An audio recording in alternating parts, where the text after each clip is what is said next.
Hey guys, how are you? I just wanted to go live and give you a couple, actually five meal planning tips. You've seen Pete and I in the kitchen a lot, and we have a lot of fun cooking, and taping our recipes has definitely put more pressure on us to plan what we're going to eat ahead, but it's also just a really healthy habit to shop once during the week and have meals planned, because then you have healthy food in your fridge and in your kitchen and recipes to cook. So 5 tips for meal planning. I just wrote my lists, my menu for the week, and then also my shopping list, and I'll talk through how I did it. So first thing I do is pull out our family calendar and see what's up for the week. Are there nights where maybe we don't have to cook? Like, I know this Monday when I looked at my calendar, I'm going to be out for the night for a work dinner, and Pete and Shane will be home, and so we'll plan on having leftovers for them. So then I realized, okay, on Sunday let's cook a really big meal that will have leftovers for Monday. So look at your family calendar, see when you're either going to be out, maybe there's early mornings, late nights, and then you start to realize what meals will be good for those nights. So like if I know I'm going to have a late night at work, then I'll use my crock pot. If I have an early morning meeting, maybe I won't use the crock pot because it's a big rush to get out of the house. So first step is pull out your family calendar. Second step, we pull out our recipes. Now, you don't have to cook like a gourmet cook and have new recipes every single week. And so we have our go-to recipes. We get a lot of recipes off of the internet, just searching things that we're in the mood for. But then when we find a recipe that we really like, we print it out and keep it. So I literally have this stack of recipes that are like our go-to favorite recipes. So I'll pick a couple recipes that are go-to, things I know we already like, how to make them. That saves time, not trying a new recipe, doing something that we know works and that we like. So I'll pick a couple recipes from this pile, and then I'll also grab a cookbook. If I feel like trying something new, maybe on a weekend or a night where I have more time, I'll pull out a cookbook, and I try to just do one new recipe a week. So like this week I pulled out the Fix8 cookbook, which is Autumn Calabrese's cookbook. This is a great cookbook because it's really simple whole food nutrition. Yeah, so that's a cookbook that I'll pull out, but I have a whole stack in the kitchen. So then I'll pick out my recipes, and so I have my calendar here. I put the days of the week. I know it's backwards on Facebook Live, so you can't read what I wrote here, but I'll write down the days of the week, what nights we're out, what nights I want to have leftovers, and then I'll start plugging in our recipes. So like Pete and I are going to make pork carnitas one night. You know, we love that recipe. It's easy. It's in the crock pot. Originally, we were going to do it on Sunday, and then when we talked through it, we realized we wanted to try a new recipe tomorrow so that we can film it.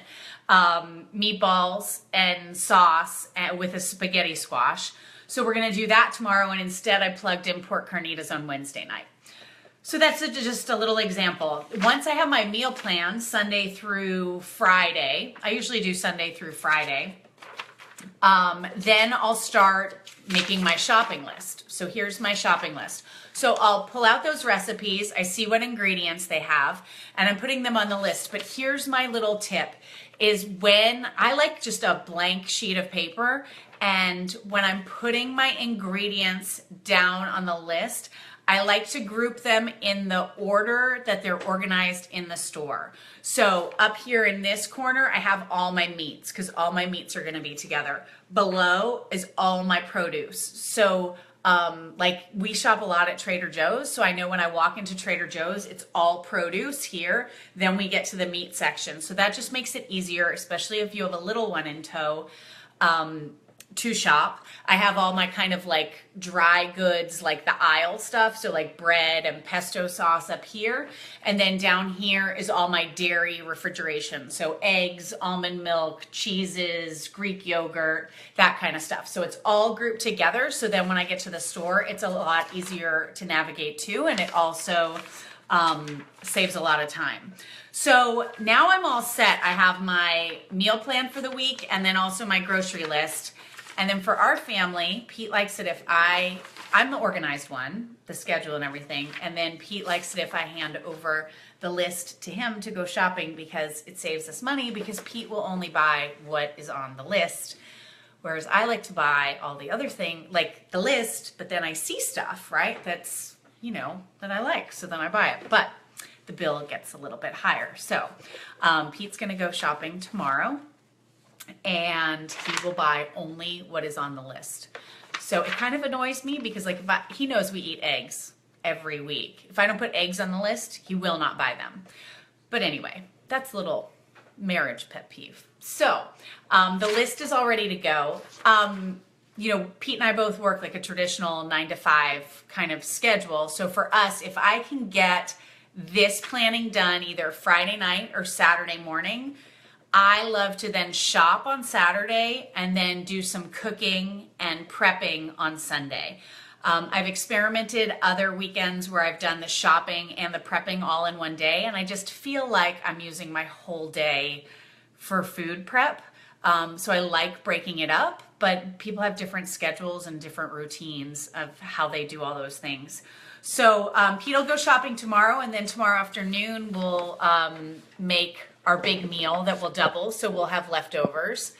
And what else? And then the cooking. So the 5 steps: taking out your calendar, finding recipes, go-to recipes that you like, trying something new.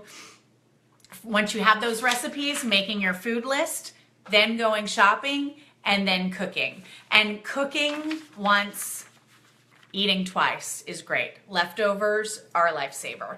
I'll even freeze stuff, like make big batches of soup and then freeze stuff. So thanks for tuning in. I hope you found some of those tips useful. If you find this information useful, if you want to share the video, which is down on the left-hand corner, share it with people.